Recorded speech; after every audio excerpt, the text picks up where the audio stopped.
Meeting to order. I'd like to start with the Pledge of Allegiance, so if everyone would rise.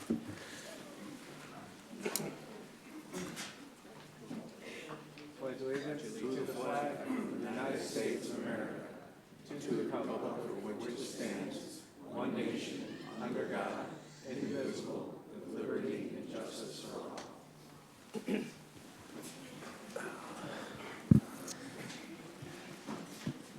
Can we do a roll call, Carol? Ray Antonacci, Richard Antonetti, Here. Ken Demers, Here. Dan DeVito, Here. Lou Esposito, Bob Marinero, Here. Dave Pope, Here. Lou Cavallo, Here. Joe Duva, Here. and Jack McHugh. Alrighty. I'd like to seat Bob Marinero in for Ray Antonacci, and I would like to seat Joe Duva in for Lou Esposito. We're going to do public participation. This is limited to comments regarding items not specifically listed on the agenda. Does anybody want to speak? Please come up to the podium. Okay.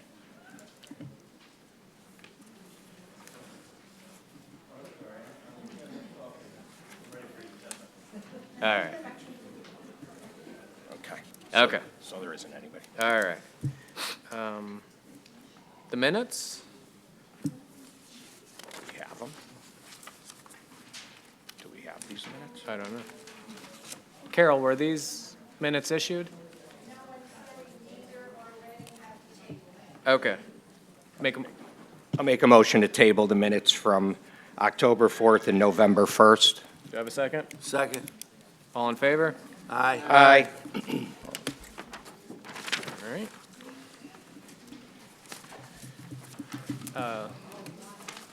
Staff report? Mark? Good evening, Mr. Chair, Commissioners. I'm happy to report that the zoning regulation, this is a zoning regulation update. The consultant is working on them. He is, I think I reported last time that we should have a draft by this meeting. We've missed that deadline, but he's fairly close to putting those together. So I do expect a draft by the next meeting, by January. We've also taken some liberties, and what we're going to do is we've taken some liberties in terms of drafting some sections on accessory dwelling units, the EV regulations, food trucks. There was a committee that wanted to review the ADUs, so I think we gave some drafts to the consultant to include, but prior to that, I think we'll distribute the ADU regs to the committee, the subcommittee that was previously interested, so that you can make some comments back to us prior to inclusion. Kind of similar with the EV regs and the food trucks, but that will be more incorporated into the plan, but obviously still you'll have the opportunity to review. Also, we're close to finishing the affordable housing plan. NVCOG has it in their hands. They have they have a final draft in their hands. They're reviewing it for consistency, for edits and all, and they should have those to us, again, I think very shortly, the next week or two. We were there today speaking with them, so we'll be able to have that available for adoption. Also, we do need to decide how that would get adopted by the town, whether it be through the Planning and Zoning Commission, whether it include the town council, but we'll make those recommendations as we get the plan completed. And that's all I have. All right. Excellent. Thank you. Just a reminder for everyone to please turn down your cell phones. Chairman's report, there isn't one. Old business, there isn't any. So we're going to move on to the continued public hearing for Solely Engineering. And I'd like to turn that over to staff for their presentation first. Actually, would you do you want us to go, should we go first, or do you want to have anything? Okay.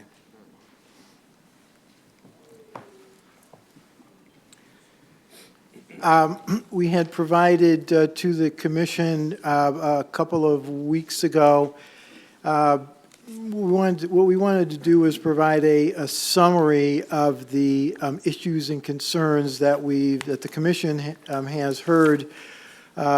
This is the third public hearing, so over the past two public hearings.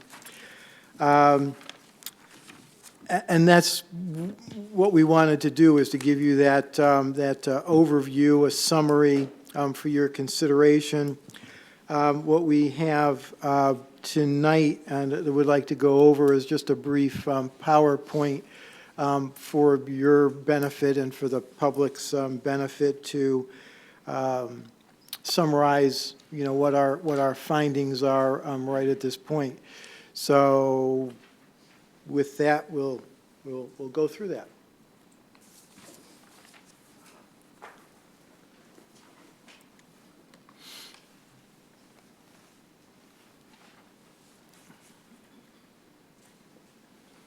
Okay.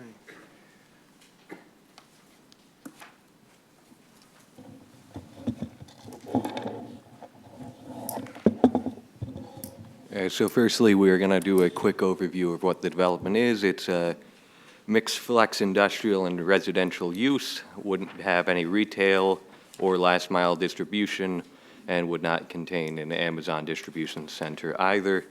It would be 156 units of rentals and 767 and 500 square feet approximately of flex industry, but that would be split amongst 4 buildings. There was discussion previously of whether or not this zone was zoned industrial before. We were able to find some old zoning maps. The oldest one we found, I believe, was 1996 or 1990? 1993. Wasn't fully zoned industrial, but was partially zoned industrial back then. Plan of conservation of development, because that's been discussed as well. In it, it says how to use the plan. It's not a static blueprint. Let me pull this up here. It is a set of comprehensive and general guidelines, but though the commission must take it into account when making decisions, even though some goals may be contradictory to each other. Thoughtful compromise is necessary when looking at it and making decisions based on it. We reviewed the appropriate portions of the POCD and did find some alignment with the goals that were stated, particularly identified as Goal 3s and Goal 4, which is in the plan. So Goal 3 was to position Watertown for economic growth. And one objective certainly is to grow the grand list. And that, of course, includes and is dependent on developmental activities. Objective 3.4, to modify the zoning regulations to align with the town's economic development goals. Again, the town has been, I think generally Watertown is open to development and has been pro-development in the past. And in the cases where the zoning regulations may not align with the economic development, it's appropriate to modify the regs so that they do, of course, subject to the Commission's review and approval. Objective 3.5, position Watertown for a new economy. I mean, there's no specific definition of a new economy, but certainly developments similar to this reflect the position and the direction that e-commerce, for instance, is taking, and to be able to adjust and have flexible housing, multifamily housing, to diversify the housing stock not only in Watertown but across the state. Speaking of that, Goal 4, diversify Watertown's housing stock to support a range of incomes, family sizes, and ages. Again, the plan, which was developed in 2017, understands and realizes that single-family housing is certainly the status quo, again, in Watertown and in Connecticut, but recognizes that because of changing demographics, encourages the commission and the town to look at alternative housing, whether it be what's called workforce housing, affordable housing, or age-restricted housing, to name a few.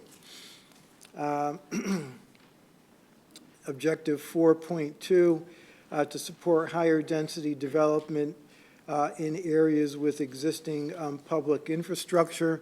Again, that typically could include the residential zones that are more closely aligned with the core of Watertown's district, Watertown's, say, downtown district, or any areas that have public infrastructure, obviously to assist with, to eliminate the need for on-site septic systems and to support that higher density.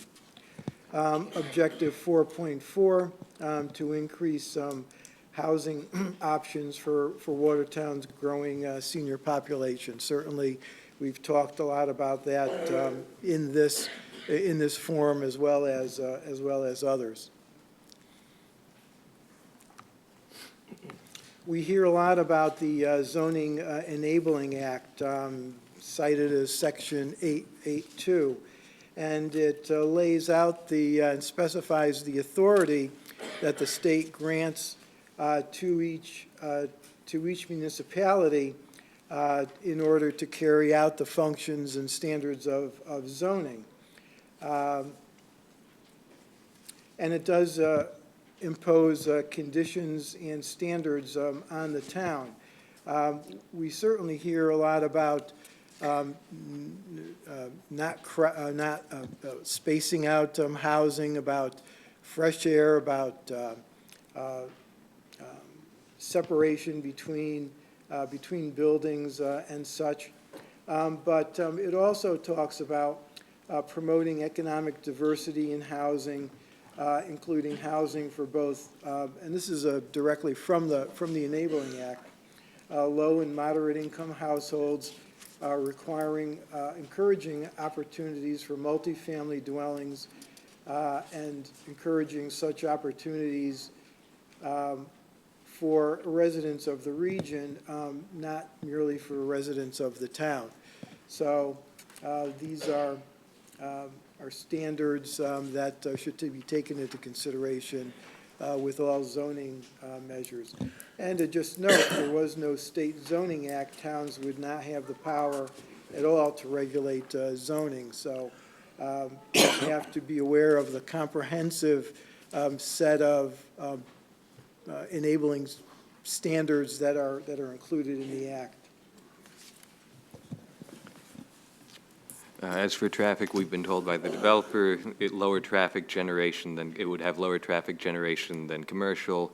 Future site plans, of which the commission would have to decide if this is accepted and goes into future construction, will require a traffic study, so more analysis on what effects this will have on traffic will be done in future if accepted. And truck navigation apps, that we've looked into and tried ourselves seem to be keeping the traffic for trucks on the highway, which would be straight, not on Bunker or Middlebury.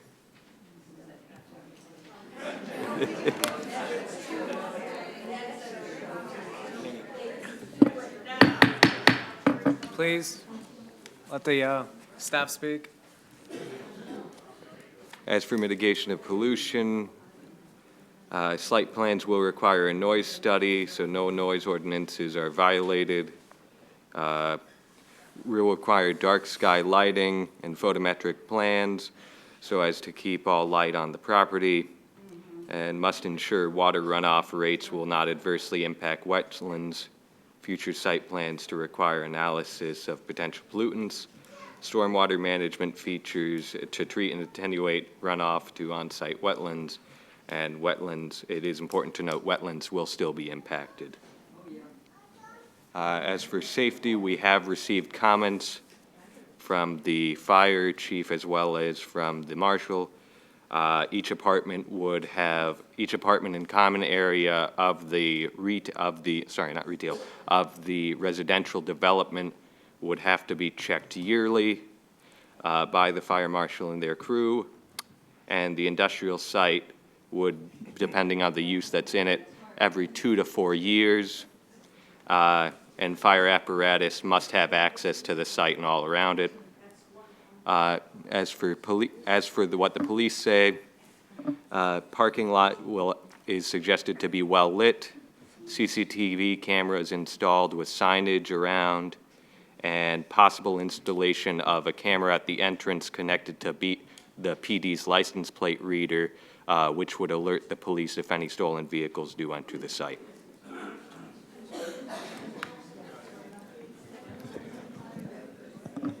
So,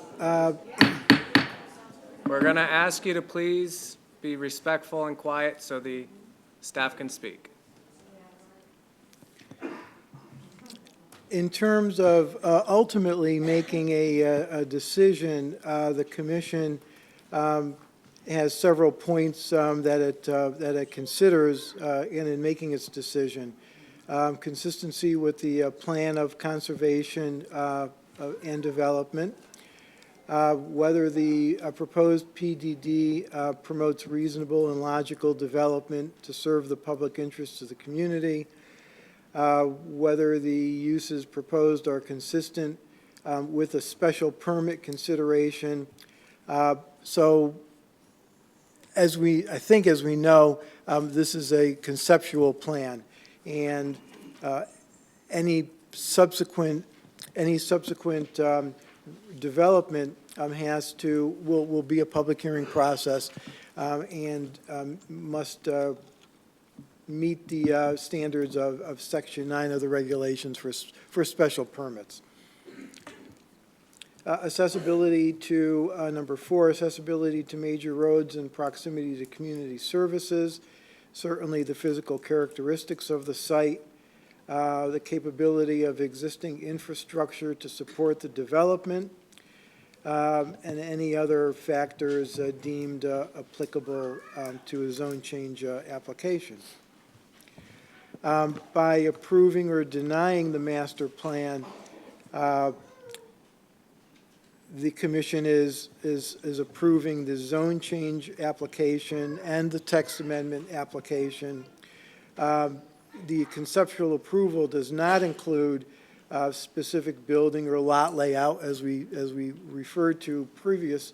That would be a special permit process where you'd review these particulars of the specific details of the site, each individual site. And the conceptual approval does not include a review from the Inland Wetlands Agency. So the next step after an approval, if that ultimately is granted, they would go to the Inland Wetlands Agency for review. And again, you have the report in front of you. We just wanted to summarize and touch on the highlights. If you have any specific questions for us, we're happy to answer. Any of the commission have any questions? Mr. Chairman, Commissioner Antonetti, Yes, sir. question to Mark. Mark, do you have a draft available for approval and denial for the commissioners? I'm sorry, I didn't hear that. Does he have a draft for approval and denial? So if You have a Approval or draft denial? each way. Mr. Antonetti, no, not at this point. We wanted to summarize for the commission what we saw as the issues thus far. We hoped at this third public hearing to hear the last comments both from the public and from the commission in terms of concerns, any further concerns and issues that they would have, and at the direction of the commission, we would act accordingly in terms of providing you with a resolution one way or the other. So at this point, we're still hoping to get that guidance from the commission before taking that step, which might be presumptuous. In our view, would be presumptuous at this point. So what you would look for at this time is to close the public hearing. would you look to close the public hearing at this time? I think that the next phase here, the next step would be to hear from the applicant, because they have a request to keep the public hearing open for the further development of the plans and to provide additional information. So maybe at this point, we'll turn it over to the applicant. Thank you. Was that a yes or no? I didn't get yes or no. The question was, are you closing the hearing? Is the hearing still open or is it? The commission has to decide that. It's up to the commission. The questions have to be directed towards the commission. So the public will get their chance to speak, and then you could ask us questions. But right now, the applicant is going to speak. Please present your name.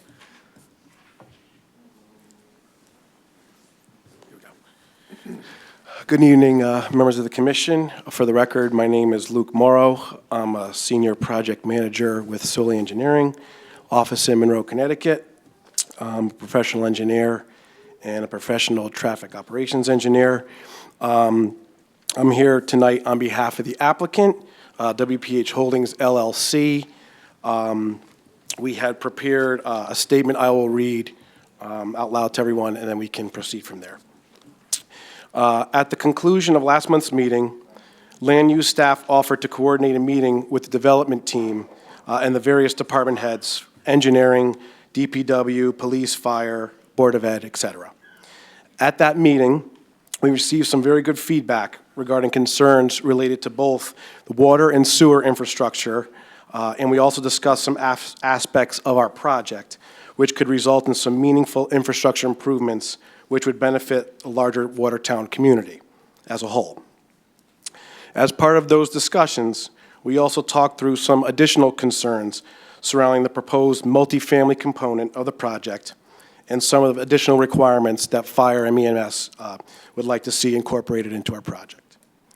In light of those discussions, the development team had made a request on Monday to continue this public hearing so that we had some additional time to prepare some modifications to our application so that we can address some of these comments that were brought up by fire, EMS, and engineering at the meeting. And I'll note that the meeting was held last Thursday, so less than a week ago, on the 1st of December.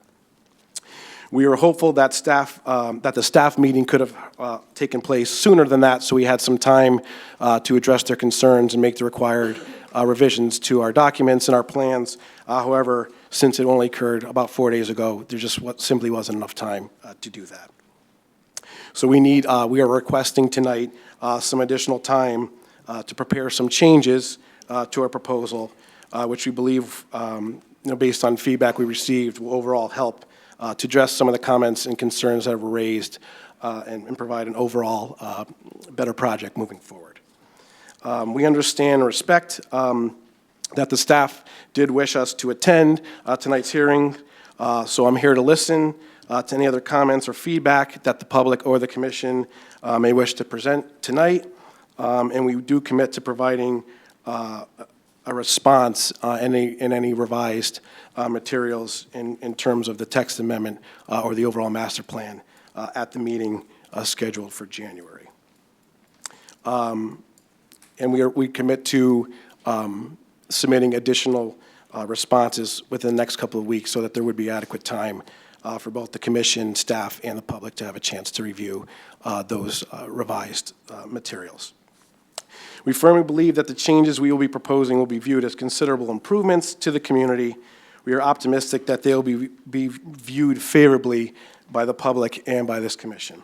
Thank you for your consideration, and I will be here to listen to any comments or questions that the public and the commission have. So we weren't prepared to make a formal presentation tonight.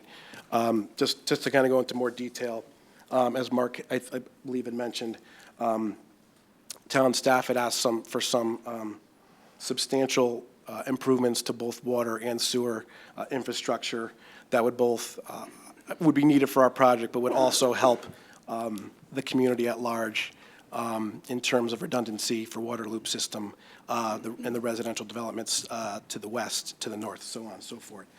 EMS and fire had some comments that will likely result in some changes to our multifamily layout in terms of access, in terms of building layout, what the requirements for building height may mean in terms of elevators and stuff for that matter. So all-inclusive, it'll likely end up in a change in that layout and a change in what the unit count would be. Considering we received these comments, formally at the meeting and discussed in more detail on December 1st, last Thursday, we had not had enough time to prepare revised documents, submit, and present to everyone tonight, and give the public and you guys a chance to review and ask questions accordingly. So with that said, I do have, I believe I have,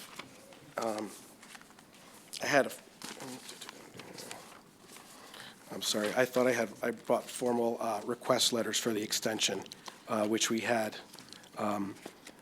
submitted to planning staff on Monday. I'm not sure if you guys had seen those or not, but. Yes, they do. Oh, you have, okay, I'm sorry. I seem to have misplaced them, so with that said, I'm here to listen to the rest of the comments anyone may have tonight. Okay. Does anybody have any questions for the applicant at this point? I do. All right. Could you maybe just elaborate a little bit on what kind of changes you're referring to? Sure. So in terms of the water and sewer infrastructure, the way it would need to lay out, they basically want us to come off from a different direction. There's going to be implications as to how those lines could lay out in regards to wetlands crossings, topographic features, how that would have an impact basically on the multifamily side of the development. So until we can fully realize and understand what those impacts would be from the utility infrastructure side, and then also access-wise in terms of what the fire department was looking for, it'll have some change to our overall master plan as a whole, specifically the multifamily portion. Yeah. So through the chair, I have a couple questions. So. Sure. I'm assuming there's a stub somewhere on Bunker Hill, and there's probably a stub somewhere on Newwood Road. There is there's a sanitary sewer line that comes, I don't know if it's about 100 feet or so into the site. However, it is located within a wetland and a floodplain area. So right. There are, not that it couldn't work, but there are some challenges that would be required in order to make that work with minimal impact. So what changed from when you laid this project out to now that you're just finding out about a water and sewer issue? So we had proposed. I would have thought you would have looked at that prior to. Well, we have water and sewer layout that do work with the connection down to Newwood Road. Right. The preferred alternative from the water and sewer department was to relocate the sanitary connection and then provide a redundant loop for water. There's no capacity issue, as we understand it, in terms of water and sewer capacity. It's just it's a more efficient layout and does provide some redundancy. Sure. There were comments issued, however, until we had this meeting on the 1st. I don't think we fully grasped or had that chance to talk through with staff in detail what those comments and concerns were. Is there any changes to the thought process of it being age restricted? I'll just say we're evaluating all options that would on the table. Could be a change in unit mix, it will be a change of access, could be a change in height of the building, but we're considering all options at this point. All right. So my concern is, this is the third public hearing. We've already granted one extension.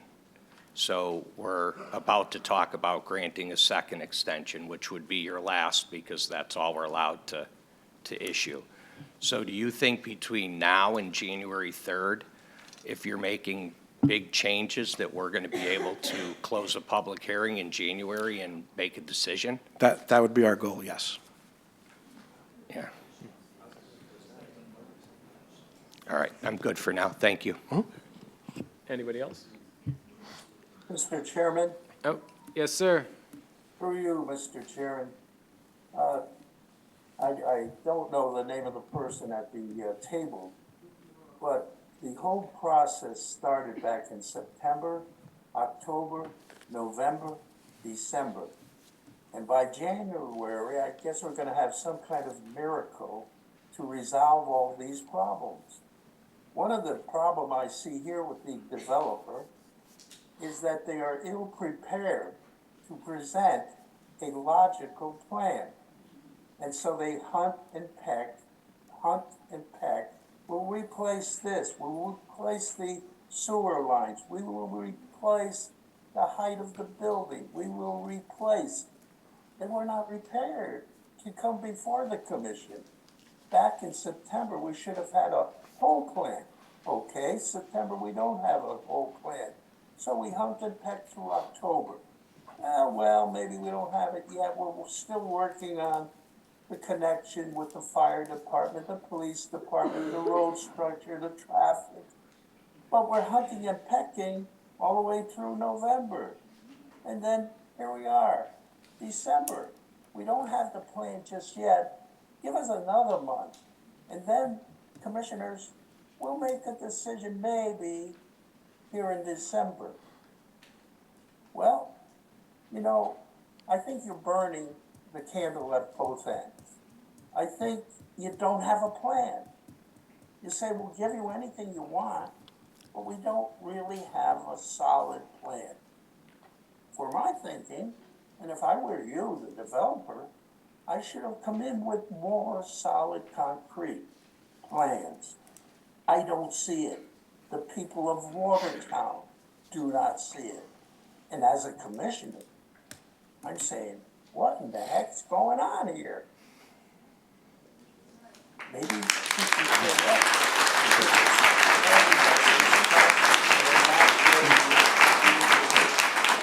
What stuff do you have in your bag of tricks? Would you like to see some more stuff come out of that bag? I'm asking the developer representative, do you have more stuff tonight to give us? If I may address that comment, and I'll somewhat defer to town planning staff. As part of a PDD and text amendment application, there's no requirement at a high master plan level to go through and get comments from each individual town department like you would for a dedicated site plan or special permit application. This is simply very high level at a zone change. This does not allow us to perform any type of construction whatsoever. There's still individual site plans. There's still a subdivision application that needs to move forward. There's still a wetlands permitting aspect that needs to move forward through it. I think after our initial submission back in September or August, the questions began to arise as to requests from commission, if we've reached out to town staff to get their feedback, because at a zone change level, it's atypical that something like that would happen. Since the last meeting, we have been able to meet with town staff. However, formal comments were given to us about a week and a half ago, and then further discussed at that meeting on December 1st. So it's not that we don't have a plan. We do have a plan, and based on comments received from town staff, they asked if we can look at some modifications in terms of utilities and access to that multifamily portion of the development that they'd like to see incorporated, into the development plan. As you can imagine, it's not easy getting 10 different department heads into a room, especially in a process where it's not typically, dealt with at this level. That's typically something that occurs at the site plan level. I don't know if that quite answers the questions or comments, but for what it's worth. Thank you. Am I to understand that you want an extension of time to January, and by that time, you will have all your ducks in place? Is that what I'm to understand? Yes, our intent is to submit revised plan and any revisions to the language in the next couple of weeks. Thank you. You're welcome. Anybody else from the commission? All right. Through the chair, I have another question Yes, for sir. Luke. So does your plan include reducing maybe the amount of apartments or the amount of square footage that that you propose, the 767,500? The plan, I'll just say all options are on the table at this point, where we have to reevaluate, what it's going to look like. I only ask, I only ask because you made a comment about the neighbors would be happy, but I'm not sure if you turned around, but there's a lot of neighbors here. I understand. I think You've got to be making some pretty big changes to make these people happy. So you got to be able to share them with us. Sure. I mean, I don't mean to beat up on you, but the fact of the matter is there's a lot of people here, and you've got to have some pretty significant changes in your mind that you might be able to share with us tonight. So one of them, I think, what I was trying to make a point of is, there was a request for a redundant water loop. Right now, if water goes down, there's only one way to service the community to the west. One of the requests that was made from the Water and Sewer Authority was to provide a redundant system so that there would be a connection to a main there. That's something, the design of that is going to have an impact on the layout of, most notably likely, the multifamily. Could have a potential change in the layout of the industrial portion as well, but we have to be able to quantify those impacts and accommodate the plan accordingly. So with that said, that redundant loop system is not in effect now. That's something that would be likely in effect if this project were to move forward. Right, so it's the loop system that you really didn't know about. Correct, and the. That was the answer I was looking for. Yes. I'm okay for now. All right. Thank you. I do want to make a comment, and I understand where you're coming from when you're saying that it's early on to provide this much information. But as you could see, this is a big deal for our town. Sure. And we're the voice of our people. So we need to have answers, and we need to know that.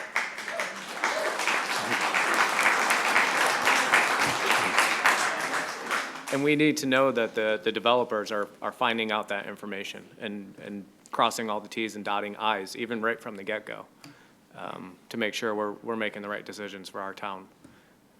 All right, so are you all set, sir? Yeah, that's all. Okay. Yep. Everyone on the commission? Good? Okay. So we're going to open this up to the public. We're going to ask that comments are not repeated, and we ask that everyone's respectful, and there's a 5-minute timer for each person. With that said, who would like to come up? And please state your name and address when you sit down. Right. Good evening, Rob Mikowski, 53 Cutler Knoll, Watertown. For those that don't know me, I served on Watertown's Board of Education for 7.5 years. During my tenure, I held the roles of board chairman and chairman of the Budget and Finance Committee. Some may ask why that is important in the matter being discussed tonight. Simple: budgeting and fiscal responsibility. Education costs in Watertown and across the state of Connecticut continue to increase at an alarming rate. Why? State laws, including special education funding and binding arbitration. But let's focus on special education. Watertown continues to see significant increases in expenses in the area of special education, which is putting a lot of stress on taxpayers and the education system in town. In the November 9th Town Times article, I was intrigued to see the developer and their consultants present their estimate of fewer than 40 students being added to our district as a result of this project. 39.2 to be exact. I emailed the town council members following, I emailed the following to town council members on October 6th, stating, if 25% of the apartments house one child, that will add 39 new children into our school district. And I consider that a conservative estimate. What the developer and their consultant failed to do in their presentation was to dive further into the potential economic impact. So let me share with you some assumptions. If 10% of those 39 students have special needs, that will add 4 students to the special education budget. We know the associated expenses vary by child. However, that could increase the budget anywhere from $20,000, if the increased cost was only $5,000 per child, to upwards of $800,000 if all 4 were worst-case scenarios with an associated cost of $200,000 per child. I recognize that the likelihood of all 4 being worst-case scenarios is low. However, it is possible. How do we pay for this significant increase if it becomes a reality? Now, what if I told you that the 10% estimate was too low? What if the special education prevalence rate in town was 17% or higher? Let's do the math. 39 new students enter our school district. 17% need special services. That's 6.75 children. So we're going to round up to 8 because our prevalence rate is actually pushing 17.5%. And the state prevalence rate is 18%. We are responsible for the first 4.5 times the per pupil expenditure of just over $19,000. That means the town of Watertown is on the hook for the first $85,500 per student. That's an increase of $66,500 per student and a potential hit of $465,000 to the Board of Education budget. Now, what happens if a student costs the district $200,000? Well, the state does reimburse some of those expenses, about 70% on average, after the 4.5 times the per pupil rate. That means one student can cost the district $119,850, $100,000 over the per pupil budget. Now multiply that by 7. That's $839,000. With no other students moving into this district, with no other students needing additional services, with no contractual salary increases, utility rate increases, or anything else, $800,000 to $900,000 could be added to the Board of Education budget. To add insult to injury, the state is reducing the excess cost grant funding to towns, meaning local taxpayers are being forced to fund even more of the expenses of special education, which, as a reminder, is required by state law. So what if more than 25% of the apartments have children? What if they have more than one child in each? What if the added cost for what is the added cost for transportation or the possible need for additional staff? Where does all the money come from? Also quoted in the November 9th article, the developer and their consultants estimate the project could generate $990,000 in net new annual taxes.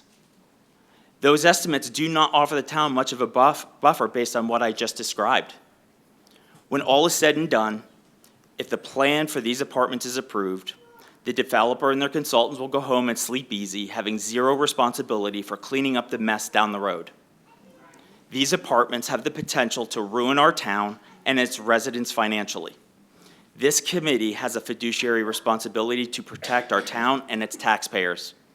This plan cannot be approved unless there is a detailed fiscal analysis that clearly and without a doubt proves that the development will not be a long-term liability to our town and taxpayers. Thank you.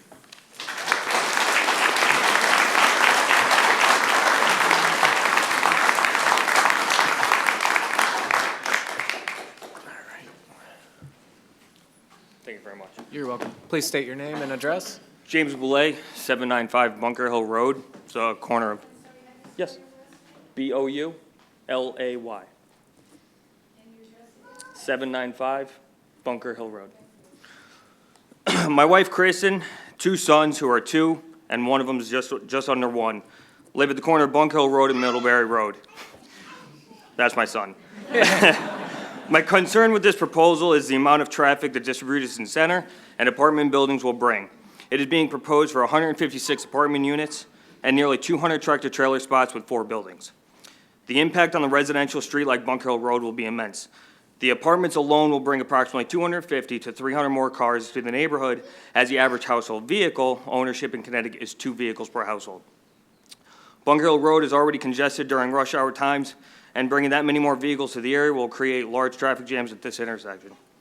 Our property values will drop considerably. My family moved from Shelton, Connecticut to Watertown because of the quiet and safe neighborhoods, and along with the school systems here. Shelton built 3 apartment complexes right next door to my old house on Quorum Avenue where we lived, and the crime rate almost tripled in that area. From drug use to stolen vehicles and 2 shootings that I personally witnessed coming home from work with my own eyes. I've been a police officer in Bridgeport for nearly 10 years. I promise this addition to these apartments will bring crime to our great neighborhood. Residents from Waterbury will move in just like those from Bridgeport who moved to Shelton. The amount of stolen motor vehicles in Shelton quadrupled because of these apartment complexes. We already have a problem with stolen motor vehicles here in our town from kids living in Waterbury coming up here and stealing our own cars. I have arrested personally countless individuals in Bridgeport, and the majority of them are juveniles. They drive recklessly and crash into innocent people, causing a lot of injuries. They're released within hours and back on the street stealing another vehicle, most of the time within that same day. Those that own a Kia or a Hyundai already know that it takes seconds for these vehicles to be stolen without keys, and they only need the use of a USB cord. My family originally did not have any issue with the apartment complexes being built in Shelton and didn't think it wouldn't be a major issue that the other residents thought of and spoke on. I can honestly say that I was wrong, and the residents around us were absolutely correct. I do not want to see the same thing happen to us once again, forcing us to move for a second time. For the amount of tractor-trailers that will now be driving in our neighborhood streets will create noise and light pollution. They will be driving all hours of the day and night, and for those that work overnights like myself, will find it hard to sleep during the day now. Currently, on a weekly basis, a tractor-trailer, and anybody else that lives in that neighborhood, tractor-trailer finds its way at this intersection at Bunker Hill Road and Middlebury and hold up traffic just to make your U-turn to go back onto Straits Turnpike. The intersection of Bunker Hill Road and Middlebury Road is already not ideal. We moved in the house almost 2 years ago, and no more than 2 weeks of owning our house, we had a rollover, which landed in our yard, striking my son's swing hanging from the tulip tree, approximately 65 feet from the road. Thank God he wasn't in it. With these new residents, who will only be there temporarily, as they're not homeowners and low-income housing, we will draw unwanted crowds who do not care about others or other people's belongings. I can't even begin to tell you the amount of trash that collects in our yard due to the amount of traffic and drivers who litter at this intersection. I cannot mow my own lawn without filling 2 buckets full of McDonald's wrappers, alcohol bottles, and beer cans that are thrown in my yard on a daily basis. You think that bringing more vehicles to the neighborhood will make this better? It will only be for the worst. I strongly disagree with this proposal, and it should be voted on against immediately for the sake of us in the town and this neighborhood.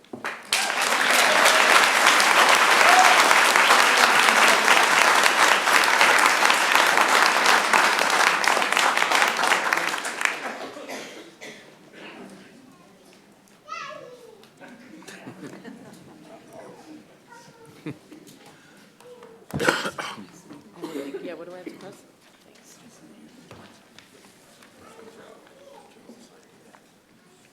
So let's forward this back. It's simple enough.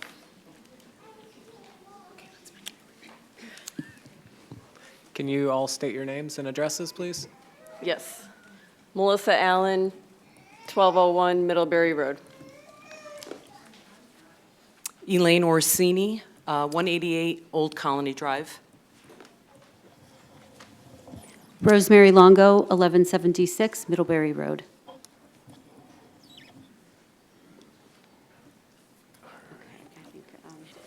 So first, we would like to thank the commissioners for this opportunity to address the information that was presented by Mr. Solly and Mr. Atherson at the last meeting. I am here with my neighbors, obviously Melissa Allen and Elaine, and we are representing on behalf of the residents of Watertown who oppose this proposal, many of whom you see here this evening. I just want to say that it's unfortunate that Mr. Solly and Mr. Atherson are not here this evening, considering they know how important this proposal is to our town, and they are not here to listen to everything that we have to say. It really is telling, and it shows a lack of desire to engage with the community. And I actually feel a little bit sorry for Mr. Morrow for having to come here and hold down the fort on his own. I really do. And I just want to go on record to say that the developer said that they were going to be at the November 16th Economic Development Committee. They were not. My husband and I went there to find out more information about the fiscal impacts that they said they were going to pull together, and there were no shows, just for the record. I'd like to start off by saying that I think I speak on the behalf of most of our residents that we are not against development. We all know that development can bring the right kind of enrichment to the town, but we are against this type of development in this part of town. At the last meeting, Mr. Soley stated that he understands that there's a lot of fear that comes with change. That's not what this is about. Watertown residents are accustomed to change. In fact, at the last two hearings, there were two proposals that were put in front of this commission. One was for an industrial zone change in the business park area, JRD, and the other was for an age-restricted change by a very well-respected developer in town. Not one resident spoke out in opposition of those two changes. Why? Because they were the right thing to do in the right part of town. And they were in alignment with the plan of conservation and development. This proposal is trying to jam a square peg into a round hole. There's several states that have come out. There's a lot of information, New Jersey in particular, about the specific dangers of placing this type of development in the wrong location. We sent that information over to the commission so you can review it. But it doesn't just impact a town. It impacts an entire region if not done well. And, you know, so the other thing that we're concerned about is, and it's coming out, you know, earlier in conversation, that this applicant claims, this developer claims to bring significant economic growth to town, yet they have failed significantly to provide comprehensive, unbiased, and transparent data to support that claim. They've been working on this for over a year. They said it themselves. It's alarming. And it really, quite honestly, brings into question their intent for this property. So that's what we're going to discuss here this evening. Thank you. Melissa, can you go to slide 4? Just very briefly, I've spent the last 30 years in the financial services industry. I currently work for JP Morgan Chase. I'm an executive director there. The opinions I'm making this evening are my own. They're not representative of my company. But in my capacity there, I run and lead a global third-party risk management program that is very much based on regulation. Every day I work with lines of businesses, I work with regulators, helping the business make decisions that produce the right outcomes. And, you know, there's a lot of risk with these decisions. I get it. They're very complex when you are engaging with a third party. And, you know, you need to think about not just the short term, but the long-term impacts as well. And there's a significant degree of risk, of course, we know that, with this particular project, both short-term and long-term, because if this zone change is ever approved, there's no turning back, no turning back. So On this slide, I'm not going to spend a lot of time with it, but I just want to point out that there's a number of risks that we think about when we make decisions as a firm, and reputational risk is just as important as financial, environmental, operational. They're all intrinsically linked, and reputational risk is something that we should all think about very, very critically. It's about brand and what that proposal will do to the brand of Watertown. We are uniquely positioned as a Litchfield County town with a lot to offer. We're not Waterbury, we're not Bethlehem, but we are in Litchfield County, and that's what draws people in to live and work here. And this will definitely have impact to our brand. Governance and accountability we'll get into a little bit, but those are also two very important principles when making a decision. Can you go to the next page? Thank you. So we've heard a lot about this earlier this evening, but we are very, very concerned about the lack of information and conflicting and inaccurate information in this proposal. I'm going to actually, just in the interest of time, skip over the first section that just talks about the master plan and all the conflicting information that we've heard over the last two hearings. But I just want to point out that Mr. Atherson provided us 2 slides in the last meeting to use to project jobs and growth and all of that, but he based it on a location quote for manufacturing, and he highlighted it on the page. If you look 2 rows down, there's an LQ for transportation and warehousing. It's much lower, but just questioning why. It's very difficult to figure out exactly if these numbers are accurate or not. So I'll just say that. I'm going to skip over the conflicting data on the 55 plus. Elaine will get to that in a minute here. But in our last meeting, Mr. Soley made a statement about this proposal having less environmental impact in terms of tree removal, construction, as the prior plan. The prior plan was residential. It didn't allow for manufacturing, freight, terminal, dairy processing, storage facilities, rental of automobiles, farm equipment, all of those uses that produce a significant amount of emissions and require diesel trucks 24/7 in some cases for some of these uses. And there's plenty of scientific data that support the carcinogens for diesel fuels, and this has been documented, of course, EPA. We also sent some information in for you to take a look at. There is going to be damage to crops and the human food chain, and I don't know if Mr. Soley and Mr. Atherson really realize that within a less than a 5-mile radius of this parcel, we have farmlands, we have crops, we have livestock, we have a beautiful winery in the town, less than 5 miles from this. And when I think about this, I think about the fires in Canada that happened this past summer, and you wouldn't think that something thousands of miles away would impact us. Think about this. This is going to be less than 1,000 feet from residents' homes. Next slide, please.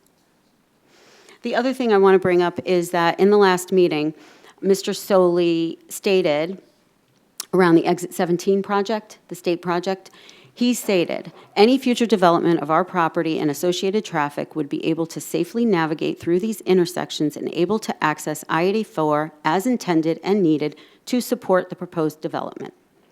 Unfortunately, that is not true. It's not true for 2 reasons. One, they've told us repeatedly they have no idea what's going into this development, so he can't possibly say that. And second, the state has no detail on this project. They didn't know about it. And so that is very concerning. He's right in that the state does have a project for Exit 17, but it's going to take years. It just recently got turned in-house from an outside consultant. There's significant wetlands permitting that has to take place. There's significant property acquisitions that have to take place with that. It's years before Exit 17 is going to be a reality. Plus, they have no idea about this particular proposal. They confirmed that the proposal that they're working on does not include the 2.5-mile stretch from Newwood Road to the intersection of 63 and 64. So what about that? Well, I asked. It's likely to have to require its own funding, its own allocations, its own extensive permitting, its own potential property acquisitions to widen that Straits Turnpike to potentially accommodate all of this traffic. So I just wanted everyone to know what we confirmed with the state. Next slide, please. Text amendment concerns. Okay, this is really important because obviously much of the focus on this discussion has been around industrial warehousing, multifamily, and unfortunately, the master plan that the applicant has so intently placed our focus on is only one hypothetical scenario of hundreds of scenarios that can come out of this development if the text amendment is approved for this project. And unfortunately, as you may all know, a master plan is not enforceable. It's not a legal document at all. It's one scenario. The text amendment is vague, it's broad, generic, and open to interpretation, which is a critical deficiency in this whole proposal. It's very important. And at the last meeting, Mr. Solly repeatedly deferred questions or considerations to the site planning process. And I get it. I understand, like, there's laws for all of this. Or they've even pushed to the commissioners to amend the text. And that may be a common practice, but it's a very dangerous practice to accept as commissioners, as you know, because the text contains so many different permitted uses. So it's critical that you understand the potential implications of those uses. Because if you don't, there's going to be unintended consequences. Are you going to turn this over to one of the others, just because we do a 5-minute limit? Yes, I will do that in 1 second. Okay. Can, Or if you wanted to stay on for the 15 minutes for the three of you. okay, okay, there's just, yeah, I'll turn it over to Melissa in a second here. Just a couple things that I really want to point out. Mr. Solly also said that there's going to be 148 acres of open space and pervious coverage.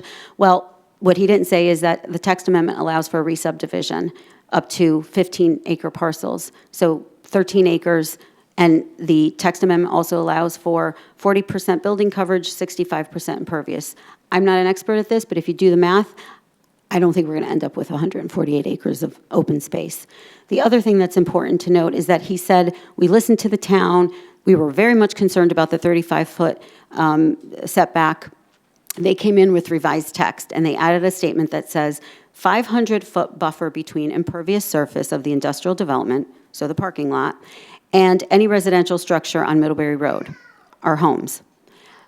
Great, 500 feet. If you look at the map, our current distance from parking lot to homes is 611, 619, 735, and 646. So in reality, they're reducing the distance. I might be wrong. You guys can check me on that, but I've looked at this hundreds of times, and that's what it looks like. And the 35-foot setback is still in the text amendment. Okay, so I think just closing my piece of this, governance and accountability. Obviously, there are state statutes and zoning regulations that govern this process, and there's case law that also supports that the plan of conservation and development must be considered in order to prevent arbitrary and discriminatory decisions. Mr. Solly has repeatedly stated this is the first step. This is the beauty of the process, that once we get to site planning, the commission can evaluate each case on its own merit. But as we highlighted on the previous page, deferring to site planning is a dangerous strategy for several reasons, but largely because your authority as a commission changes. It's no longer a legislative decision, it's an authoritative decision. You don't have the opportunity to change that text. So it's great if the text is clear, but in this case, it's absolutely not. And accountability. So we've heard from the applicant, the developer, all the things. We've heard that it's retail, but the text amendment has retail in it. Preserving 148 acres, we talked about that. No Amazon distribution center right now, keywords, right now is what was stated. No last mile distribution. Well, Mr. Solly stated last month, that we need to build infrastructure because people want their things that afternoon. That sounds like a last mile distribution to me. Developer will manage the property, highest and best use. I mean, it goes on and on. The question is, how will the applicant be held accountable? The master plan is not enforceable. There is no accountability, really. I mean, we have to, go on our good faith. However, one last thing, just want to make sure everyone realizes the real possibility is if this zone change ever took place, WPH Holding can flip this property, and there's nothing we can do about it. And you may very well be dealing with one or more different developers who have a very different plan. And he may outsource the development of this property because now he's a property owner who has the right to do that. Thank you. I'm going to turn it over to Melissa.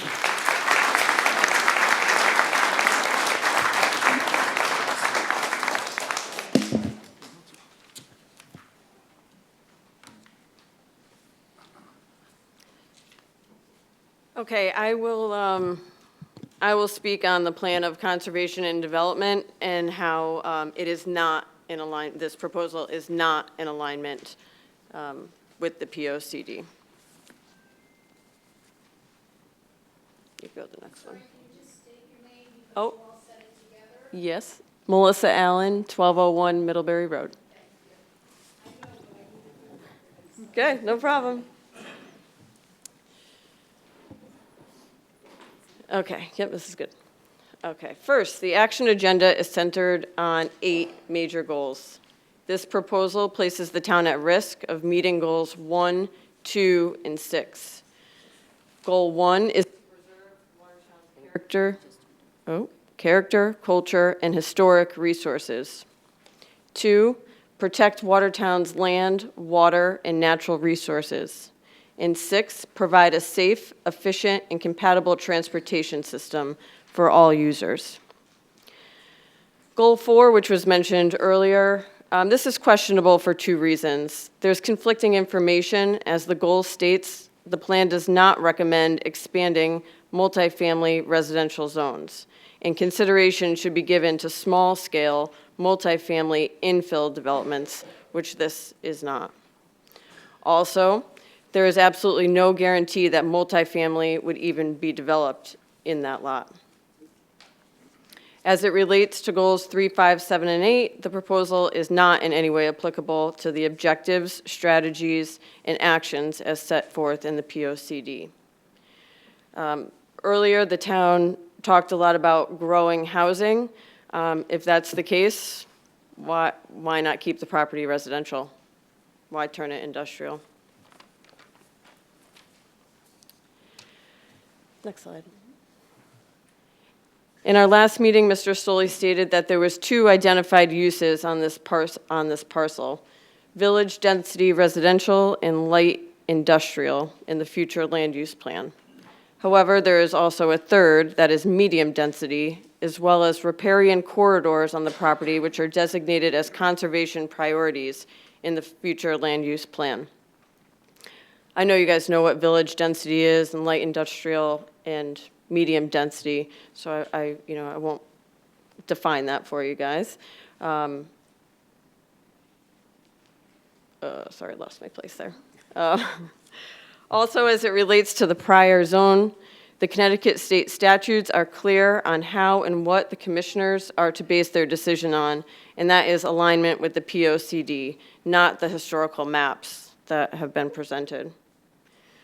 Mr. Soley also stated that this parcel already has residential zone that abuts industrial. This is true. However, an important distinction is that the existing zone is light industrial, not IR 80, which is going to bring a variety of different uses. Again, in the last meeting, we stated that this parcel is tagged as a growth area. It is, but it doesn't mean that it needs to be industrial. The Watertown Industrial Park is also designated as a growth area. Might be a better spot for that. Further, the map has indicated prohibitive environmental constraints where development is impractical. And I think that happened in the last proposal. Again, in the last meeting, the applicants presented information, and this is a big one, that classified this development as a business park. They said it's a business park. Our POCD is very clear in how it defines a business park. A business park is intended to house manufacturing, wholesaling, warehousing, transportation, and distribution facilities. The business park in Watertown is located north of Route 262 between Buckingham Street and Route 8. These areas are separated from residential areas, can accommodate major traffic generators, and are suitable locations for outdoor storage and manufacturing. So the bottom line is they even call it a business park, which does not belong in this area. Lastly, for my slides, per the POCD, the Naugatuck Valley Council of Government is referenced. And on this website, you will find that the property has an area of natural diversity. This is something else to be considered in addition to the wetlands. Thank you. Thank you.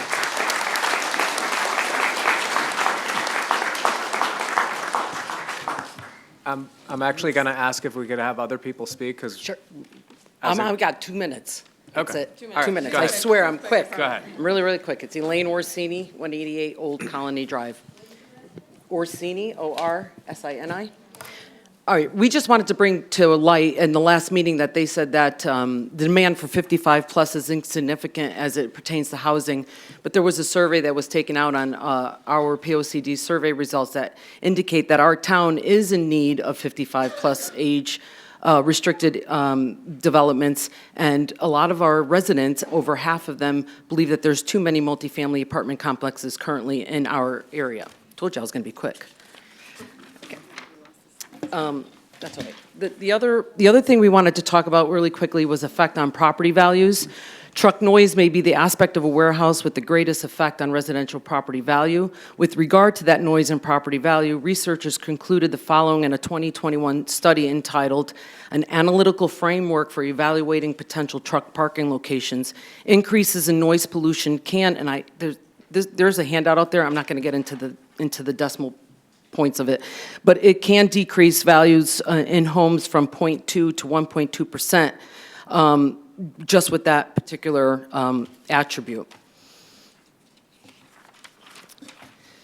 Lastly, we just wanted to make mention of Watertown's mission statement, and it's in our handout. We just wanted to say, Rosemary, Melissa, and I, that we are not against the development. However, we are against this application for zoning change for all the reasons that we stated here tonight and more. This proposal has not supported a case for significant economic growth for Watertown because it is ill-placed and clearly it is not in alignment with POCD. In fact, it places the town and its residents at risk. The majority of the residents firmly agree that this parcel is not the right property, it is not the right type of development, and it is clear, as you can see from the turnout tonight, and thank you for coming out, it is not what the residents want. Additional concerns are that if this zone change is approved, there could be a high probability that it will be sold to a different developer or subdivided and sold to many. As Mr. Solis has stated numerous times in these hearings, the beauty of this process is that it is entirely in the control of the commission. On that point, he is absolutely correct. Your decisions can change the landscape of this quaint town for the better or worse. Please take one moment to look around, and we are a passionate community that loves where we work, live, raise our children, and build solid foundations for good, productive citizens. As our representatives, we ask that you please take what we have said into deep consideration and come to a conclusion that will support responsible and sustainable economic growth in Watertown while maintaining Watertown's beautiful characteristics. We ask that you deny this application.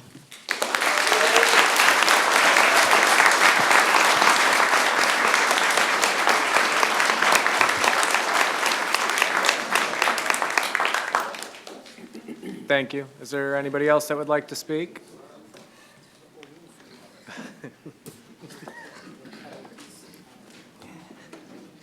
Just a evening. reminder to try to not repeat points that were already spoken about, please.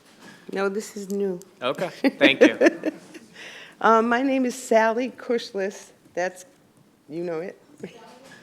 K as in kite, U, S as in sun, L-I-S as in sun. 947 Bunker Hill Road. Good evening, members of the Planning and Zoning Commission, support staff, Luke Morrow, and members of the public. My farming family has resided in Watertown since 1937 and has seen many changes to Watertown, and I am not opposed to change in development. I am here tonight to represent some of the resident taxpayers of Western Bunker Hill Road and area to whom I have individually spoken. We are from every political persuasion, young and old, with children and with grown children, and are strongly opposed to the proposed zoning change from residential to residential/industrial. These are our signatures, which I will hand to you. It's just 103 people. It's just the people who live around my house. It's not everyone else. but it's a lot of people. We reside in individual one-family homes and enjoy the rural setting. The potential future tax revenue may be tempting, but the proposed changes to the largely wooded, hilly, rock-ledged wetlands would be absolute and have adverse effects on our neighborhoods, as stated at previous planning and zoning meetings of October and November. The signatures do not represent a definitive listing of households, but are just a sampling to demonstrate the groundswell of opposition. For anyone who is here today, raise your hand. Do you oppose the zoning change? I don't think anyone supports it. I don't think I haven't run across one individual except for the developers.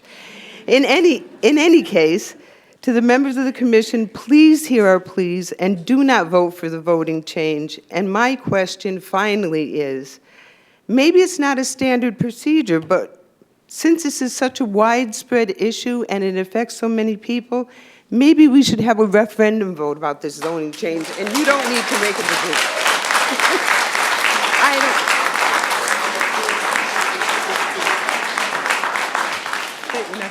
Okay. Yeah.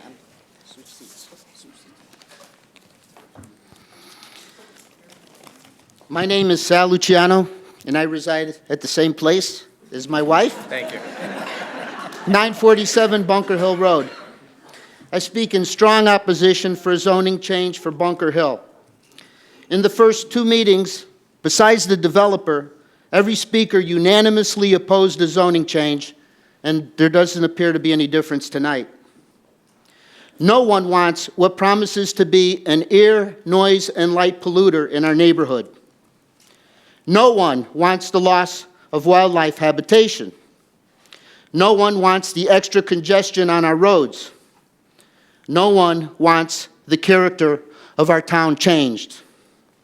The Planning and Zoning Commission, you, adopted on 12/2017 on page 13, special consideration for visual and traffic impact to surrounding residential areas. The development would have a negative traffic impact and would be a lung, noise, and eyesore, directly violating your own special considerations. In addition, page 1 of the zoning regulations you adopted on 12/25/2015, bullet point number 2, to promote and protect public health, safety, general welfare, convenience, and property values. A zoning change violates your own regulations because if allowed, property values would plummet in this area. So the real question is, will you side with the wildlife, the homeowners, the taxpayers, the voters, and your own rules and regulations, or will you side with a developer who does not live in town and would not be impacted by the mess created by a zoning change? Thank you.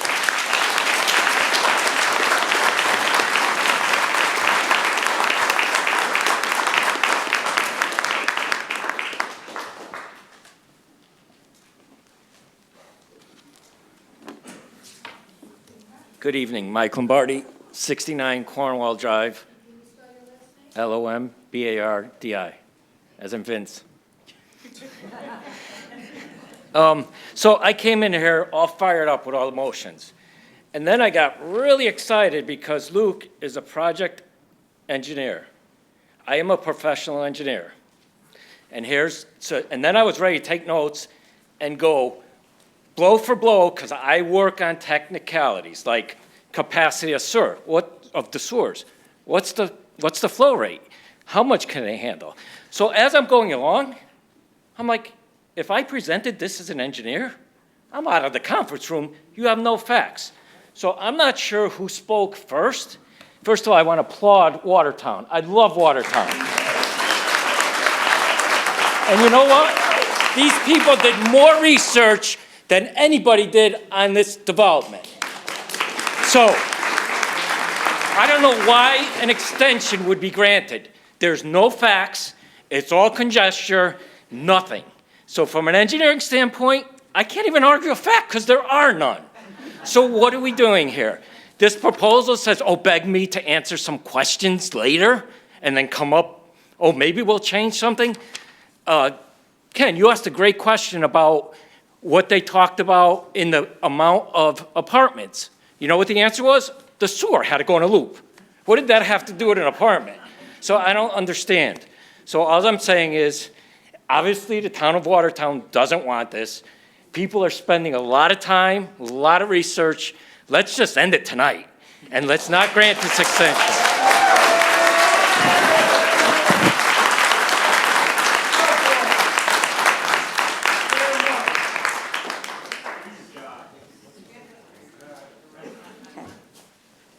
Okay. My name is Victoria Dodona, and I live on 212 Concord Drive.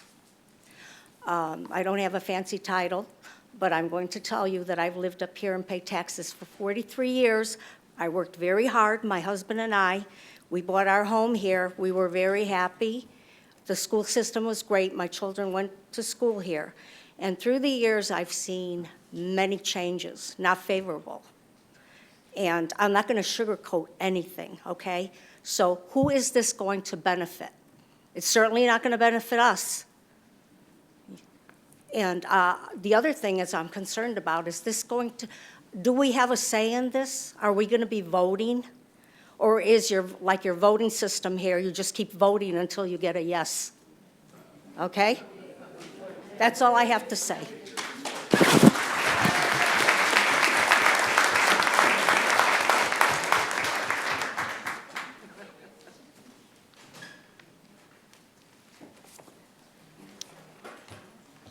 Hello, my name's Patricia Kinsley, Kinzly. I live at 1476 Middlebury Road.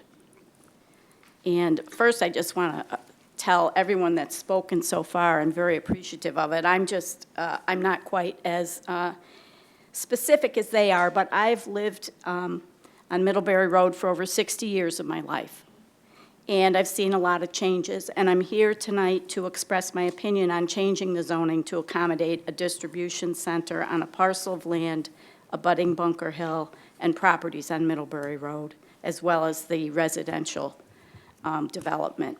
This change will negatively impact my neighborhood, and my neighborhood isn't just Middlebury Road. I do my shopping, most of my grocery shopping at Laban's. Ace Hardware is one of my favorite stores. Staples supplies me with technological needs. These stores are about 5 minutes from my house, yet my house is in a quiet neighborhood, and that will change if this goes through. How lucky am I to live in a place like that? The traffic on Route 63 can be heavy. During holidays, Laban sometimes needs a police officer to direct traffic. Even on an ordinary day, it can be difficult to pull out of the parking lots. For every tractor-trailer that delivers a load of goods to this distribution center, I'm guessing at least 6 or 7 trucks would have to come to pick up the goods to distribute. This will not only contribute to the traffic on Straits Turnpike, this will impact the traffic on Middlebury Road. Drivers will take Middlebury Road to avoid traffic.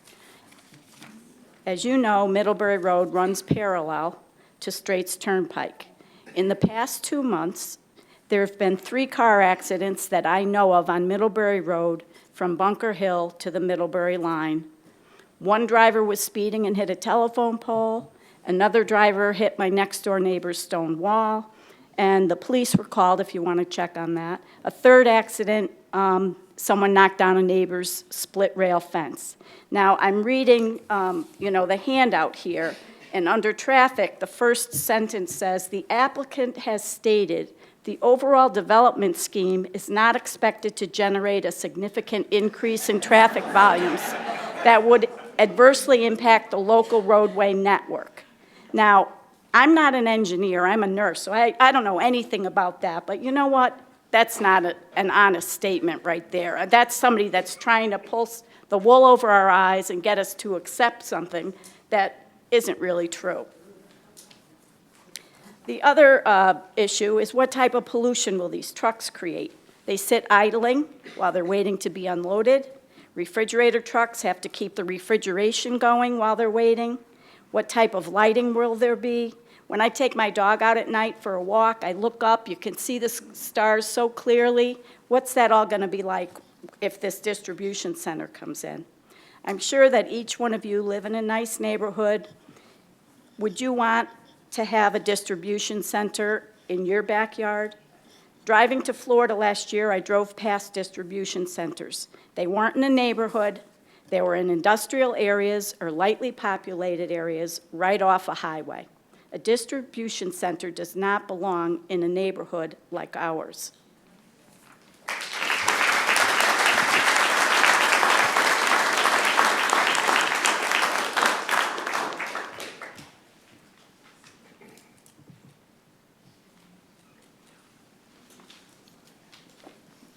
Hi, my name is John Brophy. I live at 1357 Middlebury Road. And my question is, I understood the setbacks from the proposed distribution center.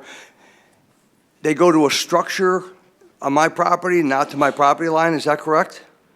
Because my home is right on the road. I have 5.6 acres of land, which one of my children would like to build on behind my house.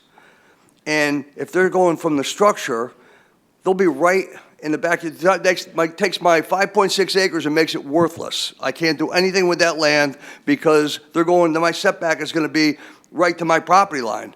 And now what good is my property? So I've been paying taxes for 30-something years on 5.6 acres that I can't use now if this goes through. Thank you.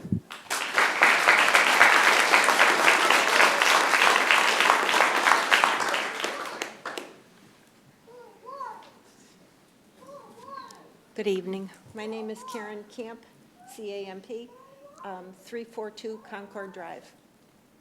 So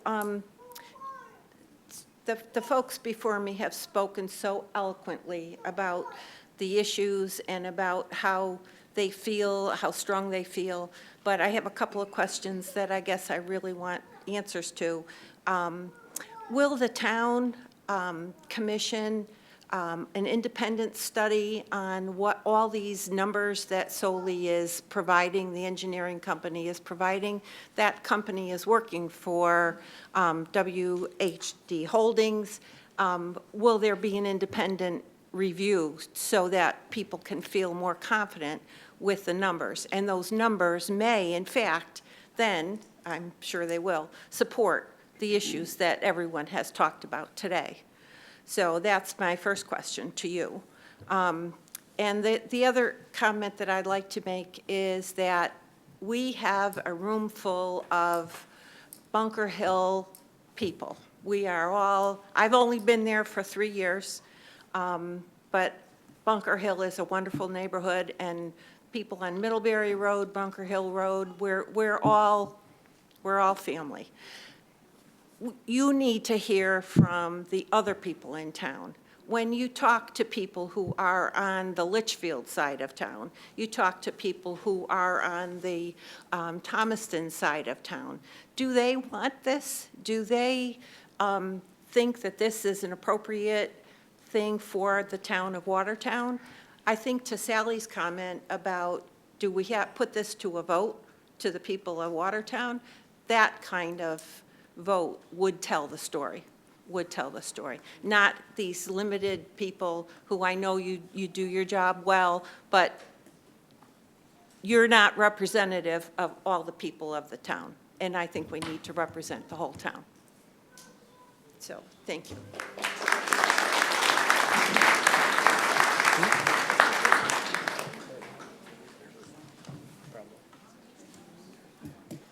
Good evening.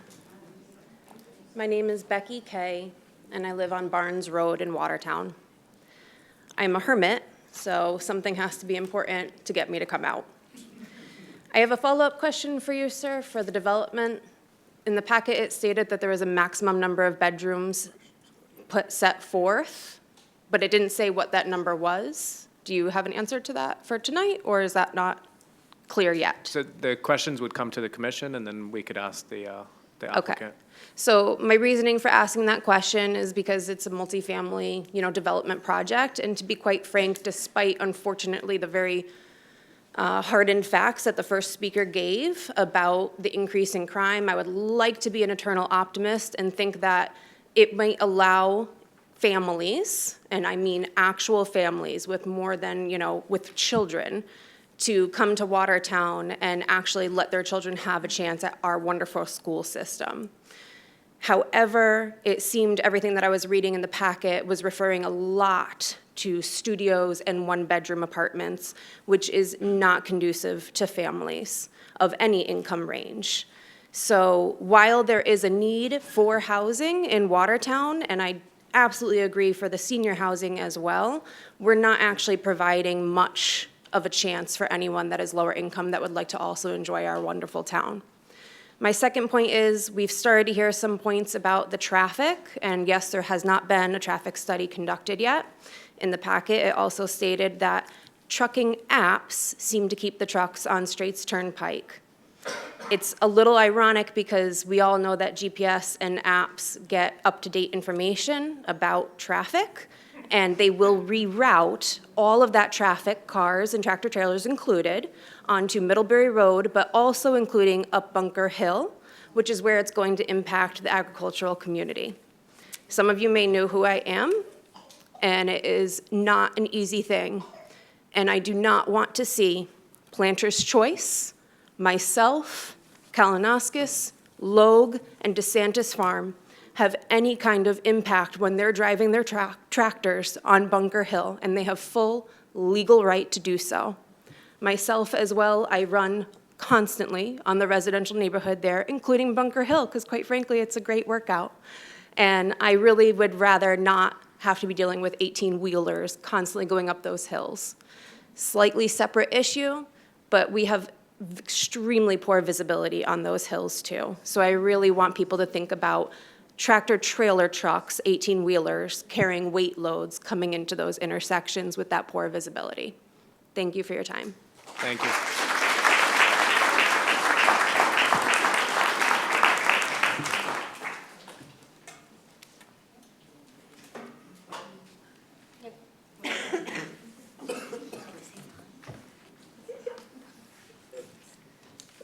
So my name is Nora Basher. Motion has to be made.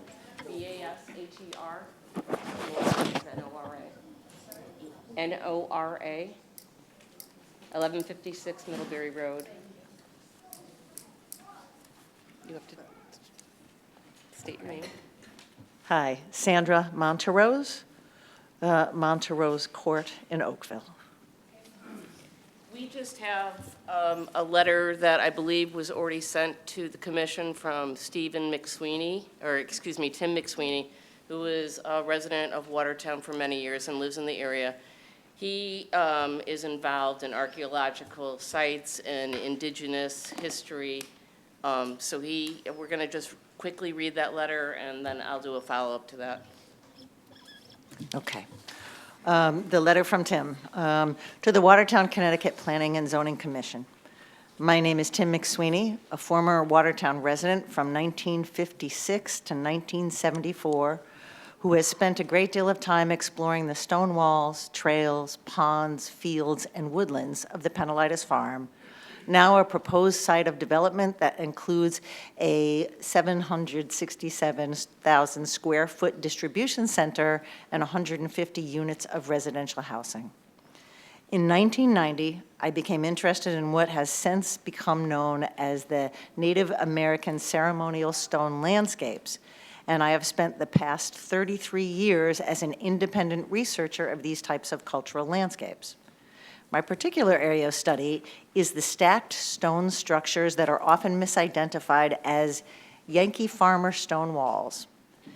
It was, in fact, on the property in question, the former Penelitis Farm, that I first observed what are known as zigzag stone walls, conjectured to be remnants of colonial agriculture, the stone remains of field-clearing stones tossed against wooden Virginia rail fences that have since decomposed, an idea popularized by the artist and writer Eric Sloan in the 1950s. In recent years, similar stone constructions, also believed to be related to farming by European Americans over the last 400 years, have proven to be far older. One such ceremonial stone landscape in Pennsylvania has been dated by a process known as optically stimulated luminescence to 500 BC, according to a study by James Feathers and my friend Norman Muller. Another site in Massachusetts appears to be about 3,595 years old, according to a study by Shannon Mahan of Geosciences and Environmental Science Change Center. Excuse me. On the landscape that was the former Penelitis Farm, these rows of stones border the wetlands, pass out over outcrops of bedrock, and sometimes become linear rows of stones, all characteristics that are very similar to those found in sites in Pennsylvania, Massachusetts, as well as at a preserve in Hopkinton, Rhode Island, whose age is in the range of approximately 490 plus or minus 40 years ago. Timmy writes, I am neither a credentialed anthropologist, archaeologist, nor a tribal historic preservation officer, and I can't give this as an official designation as a ceremonial stone landscape, but I'm reasonably certain that it is. So his question, he said, my question to the committee would be, has an archaeological assessment been performed that includes consultation with tribal historic preservation offices regarding these irreplaceable cultural resources? Thanks. And so as a follow-up to that, Tim had put us in touch with Lucienne Lavin, who is the PhD Director Emerita of Research and Collections at the Institute for American Studies in Washington, Connecticut. She has kindly offered her assistance. She wrote to me that, and furthermore, Lucienne owned her own CRM, which is a cultural resource management archaeological firm, American Cultural Specialist, LLC, and was actively involved in conducting archaeological surveys for the state and federal permitting processes for many years. She is now retired. But she offered to our group that she finds that wetlands suggest to her that the locus may be sensitive for Native American archaeological sites. She further strongly indicated that the presence of wetlands is a red flag for the possibility of Native American archaeological sites within a projected area. What her questions would be, and she suggested we asked, has an archaeological survey of the project been scheduled? Not that I'm aware of. And if not, has the State Historic Preservation Office been informed of the project? And so can we request that if going forward that we start that process? It'll be noted. Furthermore, we would like to know if federal funds are involved in any part of this project.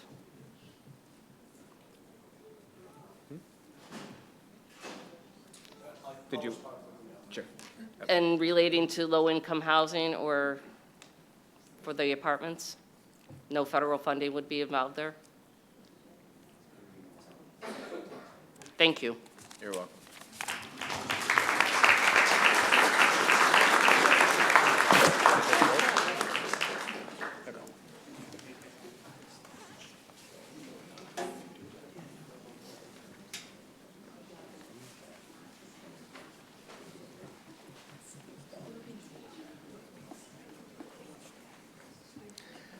Lita, L-I-T-A, Griffin, G-R-I-F-F-I-N.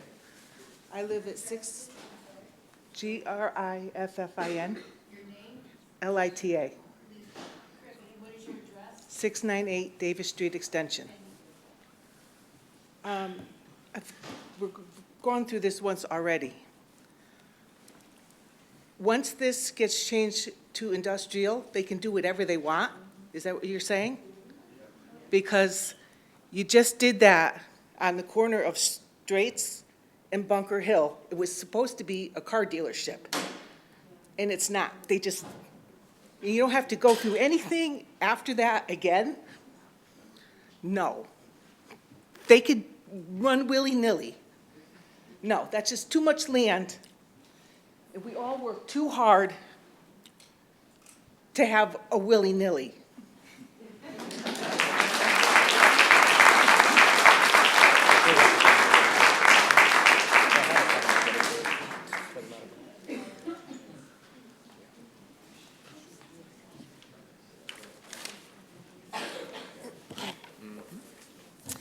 Catherine Camera, 31 Cottage Place. I want to thank Rosemary, Elaine, and Melissa for a really fantastic presentation. I know what kind of work went into that. Yeah, definitely.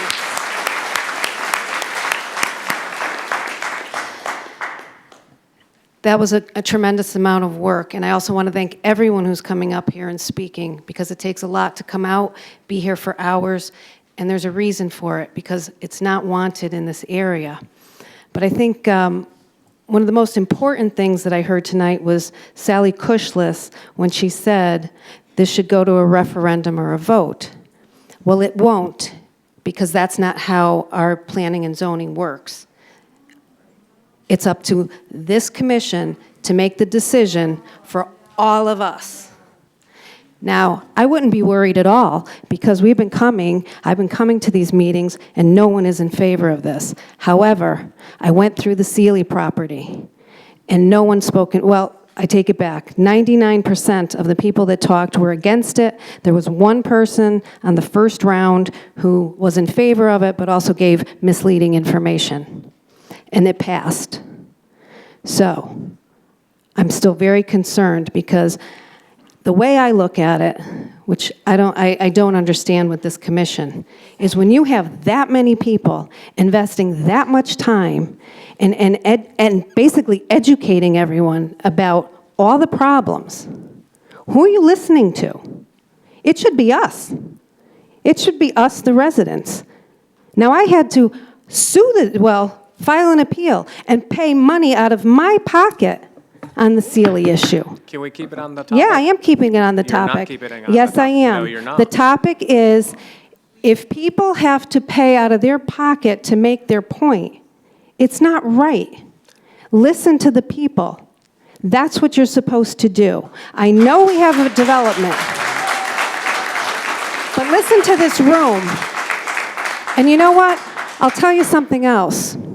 You're allowing these people to clap. That doesn't usually happen, so I'm very impressed by that. But I also can't understand why you didn't do this at the high school and crammed us all in this room. You knew what was going to happen here. I mean, come on. Thank you.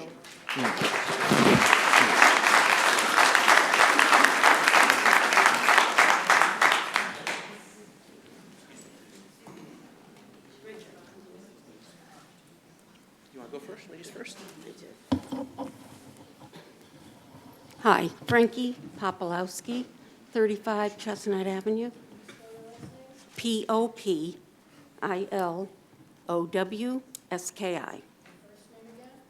It's Francis with an E-S. Everybody calls me Frankie. I was going to say what these wonderful ladies back here said, because I've been in contact with Tim McSweeney too. The only comment I have is, Ken, why are you on this board? It's a conflict of interest. No. Yes. Everybody Keep it on wants to topic. know. And No, you are everybody supposed to doesn't be wanna here know. You for do. us. Keep it on topic, or we're going to ask you to leave. I am on topic. You're not on topic. What do you guys think? We're talking about Bunker Hill. If you'd like Yep. to speak about Bunker Hill, you can. It's all yours, Rich.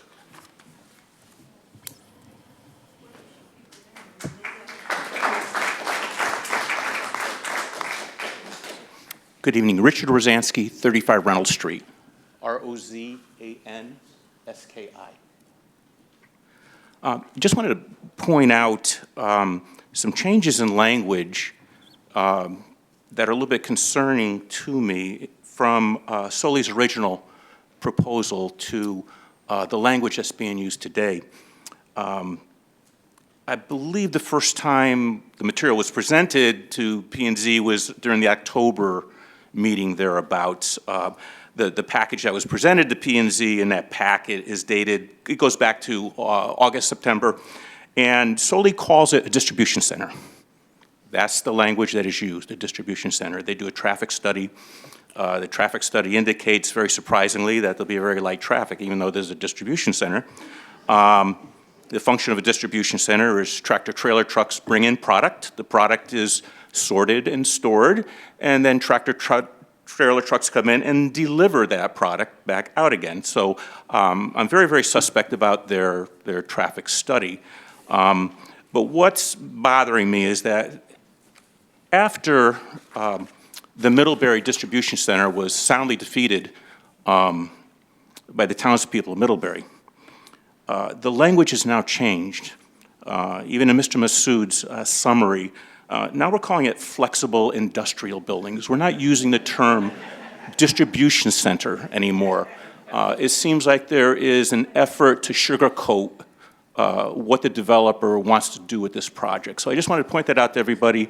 I suspect the developer's intent is to create a distribution center, and I believe, like many other people, that the traffic impact it will negatively affect the quality of life of our residents, given Straits Turnpike is only 2 lanes between here and I-84. Thank you.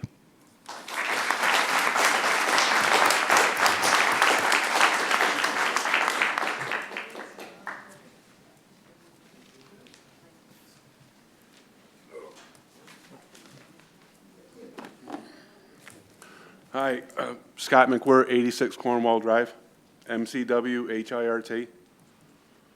I appreciate everybody coming out and saying what they've said. I'm not against development. We do have a nice industrial park up here that something could be worked out up there. The 2 things were brought to our attention, people have not raised again. The numbers that they're using here and the impact in schools, this is coming from a teacher, are very, very conservative. Okay? I think it's going to negatively impact the school system. And the second thing, the police officer came up here, and nobody else has mentioned the crime issue on this. The traffic, the pollution, and everything else with that. The higher foot traffic is going to increase crime. That's a fact. Thank you.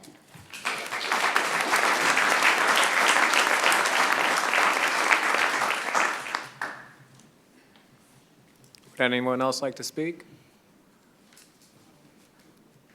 Mark, I know there's overflow rooms. Is there anybody in there that would like to speak?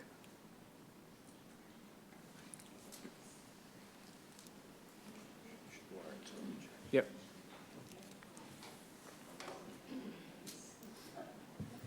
We're checking right now, Mr. Chairman. Thank you.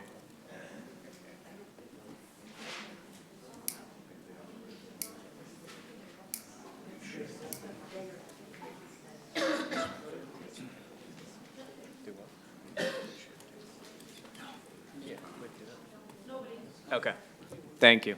I'm just going to ask one more time. Anybody else want to speak? Okay. I'm going to request we take a 5-minute break. We'll reconvene in 5 minutes. Thank you.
Hit it.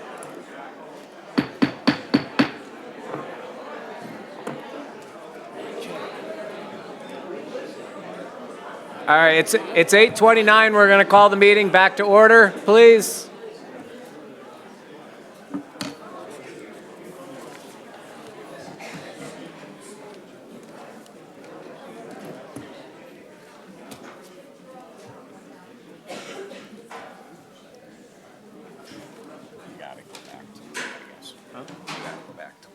Okay, yeah.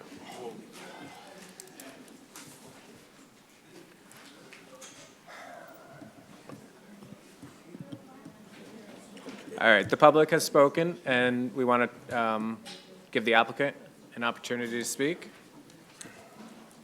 Thank you.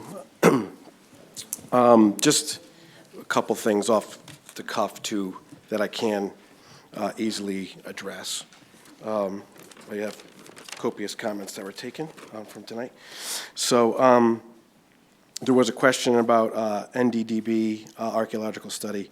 I think, as most of you are aware, any disturbance over 5 acres has to go to the state for a review for construction stormwater general permit, which requires an NDDB review. Any archaeological studies, what have you, are required based on the state's review. If they require, they'll need to be done, or else the state wouldn't issue us a permit to do any type of earthwork. Period. Never mind vertical construction. We couldn't do any earthwork. Just to clarify that. I noted there was some comments made about safety and car break-ins and all that, and I'm not going to say that,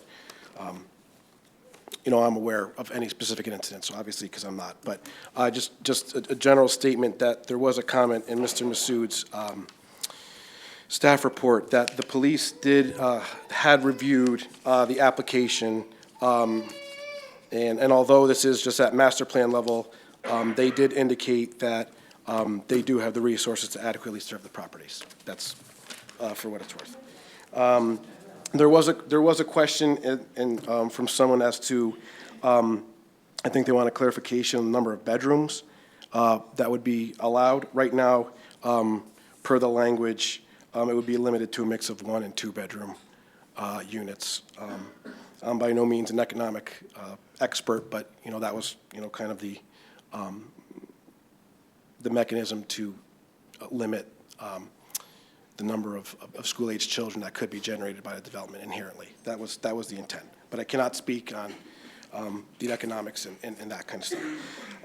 I know it was stated that, I believe someone stated retail is proposed as one of the uses. Maybe that was inferred indirectly, but the uses proposed were taken from the code for the neighboring IR80 zone, I believe. So there is no, when we say retail, supermarkets, and general retail stores to that effect, that those type of uses, per the language we proposed, would not be allowed.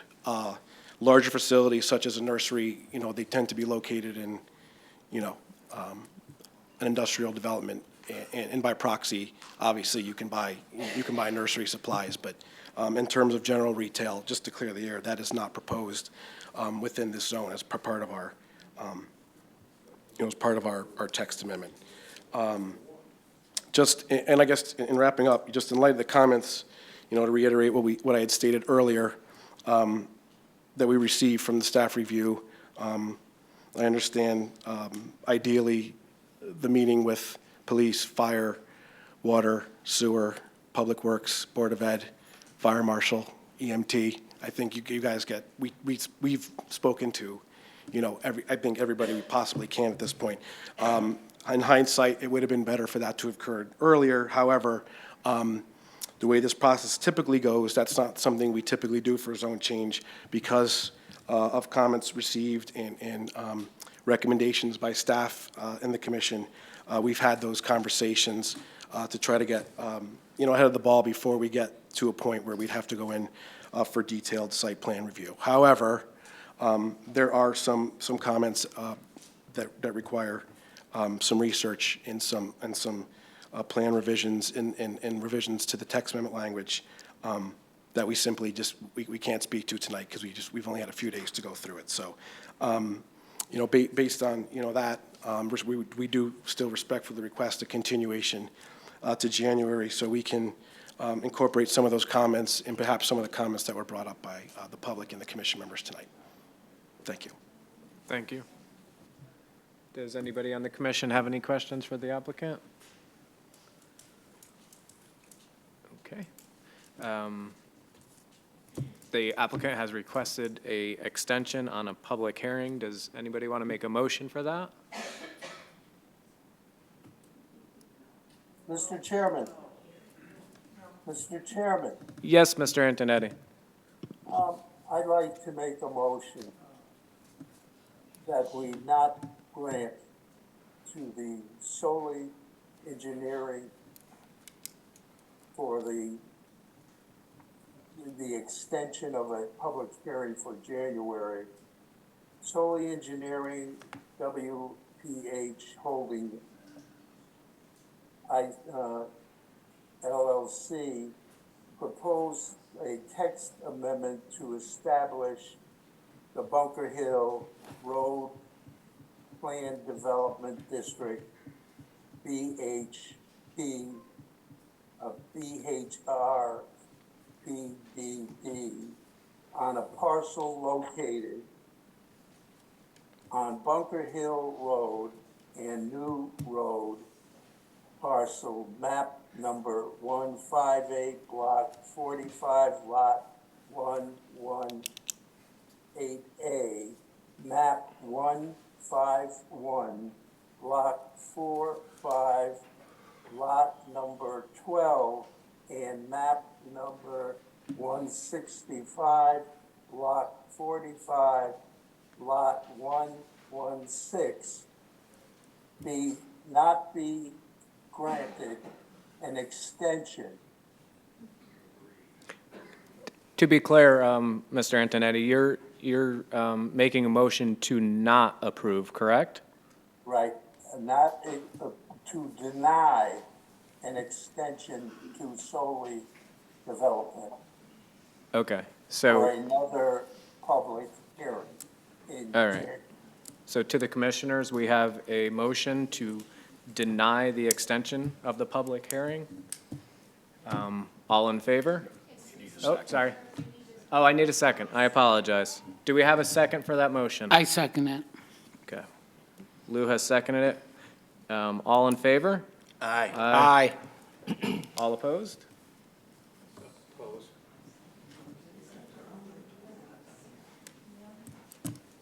It was, So it's, you're opposing the denial? so you got 1, 2, Okay. 3, 4, 5. What about the guy in the end? Yeah, so, Abstention. Joe, did you abstained from the vote? No, I said no. I agree. Okay. So that's 6 6. 1. She should take a Other vote. than, that's correct. All right. So that's been denied. The extension has been denied.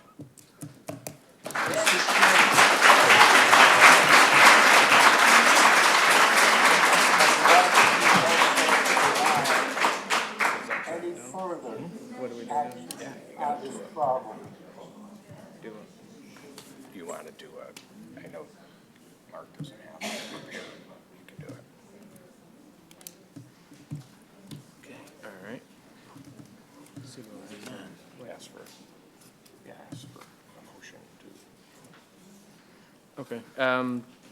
Does anyone want to make a motion on this application?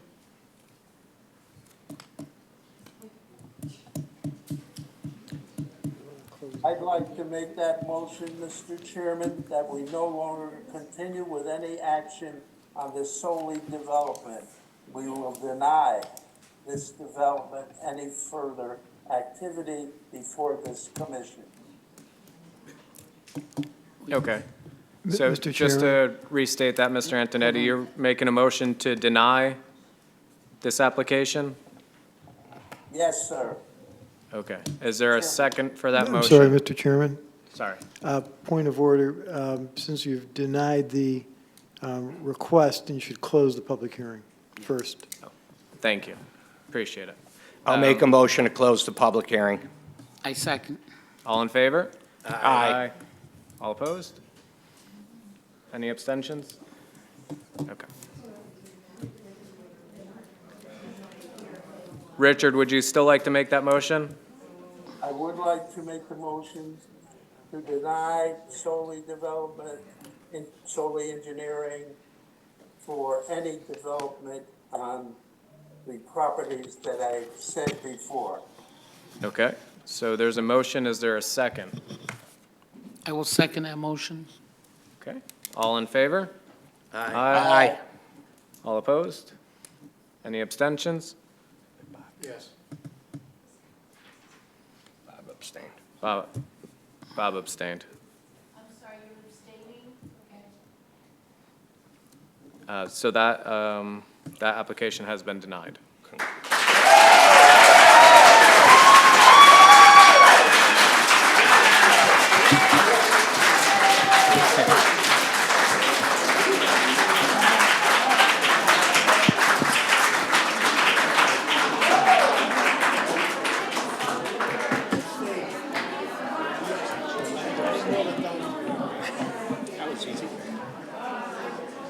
Dan, Hold on.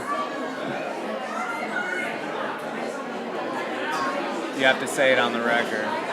I abstain. I changed mine to abstain.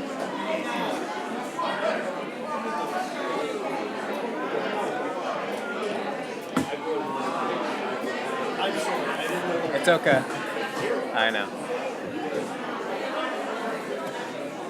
wow. What did Carol say? What did Carol say? He abstained? Oh, wow. Thank you. No. It's okay. It's okay.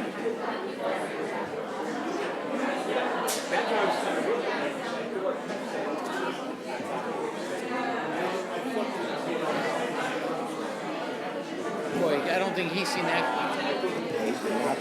I don't think he's seen it. I don't know that that was stupid. But you know what? I think that's a big project. Huh? That's a big project. I did not like it. Yeah. Here comes Kenny's girlfriend.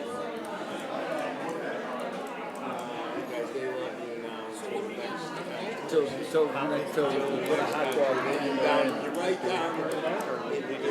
I'm recording. No, what? You know how it's gonna be. Joe didn't stand. Oh, I knew what the vote was. I just said I didn't want to have a. You should just be. The first. Yeah, I don't want to vote in the second time. I should have abstained. Yeah. Something you should have usually voted both. That's what. It's because of Judy Wick. Judy Wick. For a whole different set of rules. Let me ask Carol. I don't want to get that. Since they know it's not unique. I don't think Stroom's here either. I didn't see him. Sorry. You have to be back on that. I think we might. I didn't know. I thought we were going to go. No. Hey, remember in Jerusalem, there was one guy who stood up for Jesus Christ, you know. I'm sorry. And I'm the man. No big deal. We're gonna. For a quarter tonight. Come on, let's get these people out of here so we can. Stroom's not here. All right. Mr. Duva, I think you wanted to make a correction. Yes, if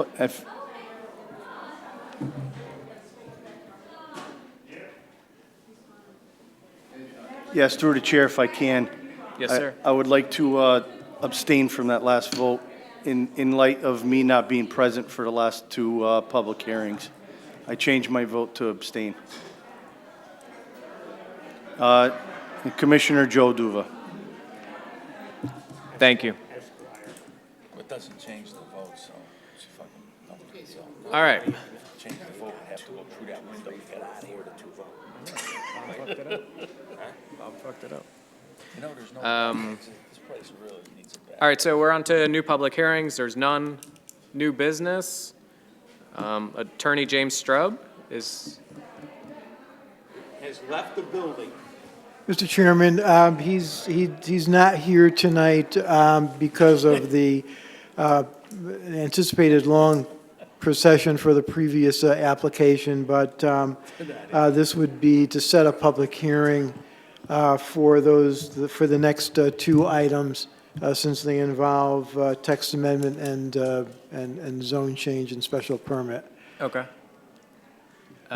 He made a pre-application presentation a couple of months ago with regard to a particular site that they want to change from an IR80 to an IG80 to accommodate a more intensive development, and that's the basic purpose of the zone change request. Okay. Through the chair. Mark, are these assigned A and B under new business? Are they assigned numbers, like this is an application number 2023-5? Not a zone change or a text amendment. Text and zone, you don't assign numbers to them? No. Okay, We do not. okay. Thank you. All right. Do we need a motion then? We need a motion to set a public hearing. Okay, so for item A, do we have a motion? All right. So moved. Second. All in favor? Aye. All opposed? Not hearing any, carries. Item B, do we have a motion? So moved. Second. All in favor? Aye. Aye. Any opposed? Not hearing any, it carries. And communication and bills? None. None? Okay. Next meeting date for everyone out here, it's going to be January 3rd, 2024. I hope you all have a very Merry Christmas, Happy New Year. And do we have a Motion to motion for adjourn. adjournment? So moved. Second. All in favor? Aye. Any opposed? Not hearing any? Have a great night. Could we have escorts to our cars, please?